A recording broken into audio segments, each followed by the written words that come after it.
Dobry wieczór, cytci. Cysy przecie tą woma byjka łe stareśkły i po krzewach. Był Pawro peśny łegard.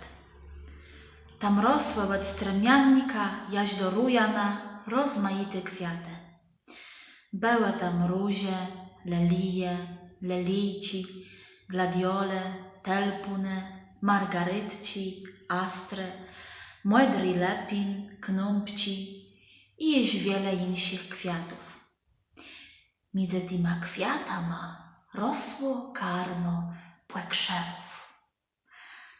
Tace łesałene między wieldzima kwiatama i ziełe wcyk wstrachły, żeby ich to nie wzuł na jedadle pilów, albo nie wyrwył i nie śmergnął na śmietnik.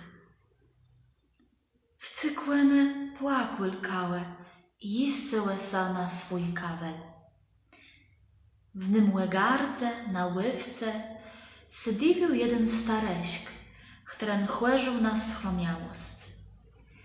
Jednego dnia, ciejłen wygrzywył w łegardze swoje zbolałe nodzi, tej łedezwył sa głos. Mece welikarzime! Stareśk sałe bezdrzył w kół, ale ni ziódne chledzy łen w łegardze nie łyzdrzył. To me, płekrzewe, mece welikarzime!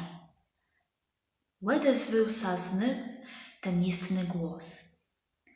Stareśk wszedł między płekrzewe, a łene kłyśkała jego chłery nodzi. Tak sa lekarzył stareśk przez cile miesiący, a tej był zdrów jak ryba i przez cały ziec w swoim łegardze dozyru płekrzewe, jakby to były najpeśniejsi kwiaty. A płekrzewe były ter wiesoły i sa wysmiewały. Nikt juwicy nie ciął w tym łegardze ich nyżyćci. Dobry noce.